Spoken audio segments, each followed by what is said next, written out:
In this Sono of the Week, I'll be showing you clips from two but very similar cases, both young patients, both presented like shoulder dislocations, and in fact, that is what we found when we got imaging. But I'm not showing you the ultrasounds of the dislocation. Instead, I'm showing you what they did immediately after, which were interscalene nerve blocks for these patients. Now, these were both young, healthy patients, no big pulmonary cardiac illness, weren't really concerned about causing hemidiaphragm paralysis temporarily, but these patients were both treated, reduced, placed in an immobilizer, and discharged in probably half the time it would have taken to do procedural sedation.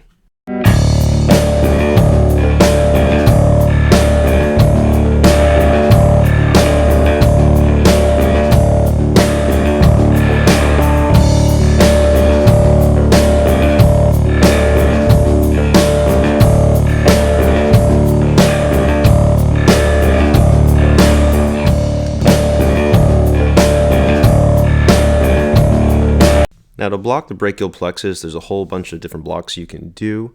We're going to talk about the interscalene block, but you can do a supraclavicular, subclavicular, or infraclavicular axillary blocks as well. They all have sort of advantages and disadvantages. I like the interscalene blocks. I think it's relatively easy to do. You're pretty far away from the lung. You might cause paralysis of that hemidiaphragm, could cause a temporary Horner syndrome, but not many risks beyond that. Make sure you stick to your safe dose of lidocaine and really pick your patients carefully. So the patient on the left here is kind of like one of the patients we'll be talking about or seeing clips of anyway, whereas a young, healthy patient, no real medical problems, and can tolerate this procedure really well. If you do this correctly, you'll get great anesthesia of the shoulder, proximal arm. Depending on where you block these nerves, the brachial plexus, you could get the hand as well, but sometimes the hand is spared. So I'll start pretty much midline, just a little bit lateral to the trachea. I want to visualize the trachea, carotid artery, internal jugular vein, the sternocleidomastoid here, and then go lateral from there, just so I have an idea of where my landmarks are.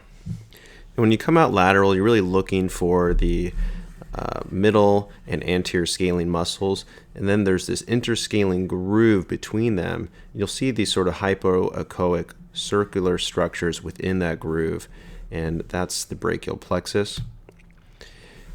Here's another image showing that brachial plexus much better. So here's the sternocleidomastoid, and Mike Stone said it so well: when it gets to a tip, the very end here, that's often where you'll find the interscalene groove. Just below that, you have the anterior scalene and middle scalene, and between them, all these hypoechoic circles are the nerves of the brachial plexus. That's where you want to put your anesthetic.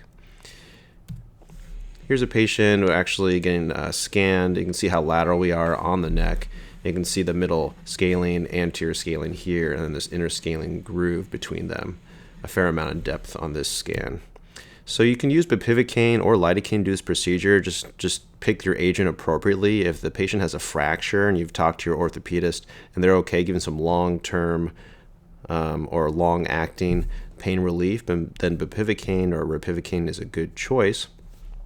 Stick within your safe doses. If you're going to do a shoulder reduction like they did in the cases where these clips were captured, use lidocaine because you get great anesthesia, but it only lasts for about an hour. And then you can do a neurovascular motor exam afterwards, document that everything's normal, and you're not providing them like hours of anesthesia. Let's review the anatomy one more time. So here on the top is the sternocleidomastoid. This is kind of the opposite side of the neck as we just saw. And here you can see that tip's right there. So when you see that tip, just look below it, you'll see the interscalene groove. But right below the sternocleidomastoid, you'll find that anterior scalene muscle, and the middle scalene's on the other side of that groove. And you're going to find the roots of the brachial plexus in that interscalene groove. And what you'll want to do is come lateral of the patient, avoid all the vascular structures, make sure you know where the lung is, and just point that needle right next to the nerve roots. And if you just put a bunch of anesthetic in that space, it should traverse the interscalene groove and provide you really good anesthesia. Now, real quick, let's look at the actual case. So this was a young patient. She actually fell off a horse and dislocated her left shoulder. So here we have the sternocleidomastoid here, trachea, carotid artery, internal jugular vein. This is sort of our pre-scan. We're going to go lateral to the patient. Still seeing blood vessel here, seeing some lung below. And you can see the muscles up on top, and we're just starting to see some of the interscalene groove here. Again, we've gone sort of low in the neck, so now you can see rib with shadow, pleura, lung, blood vessels here. So this is a little bit low. You want to go a little bit higher to do this interscalene block. And here's a really nice view, a little overgained image, but we have sternocleidomastoid here. It comes to a tip, and right there you see the hypoechoic circles of the brachial plexus. Anterior scalene here, middle scalene right here. You have a rib here, so you know the lung is pretty close, so just want to avoid that area.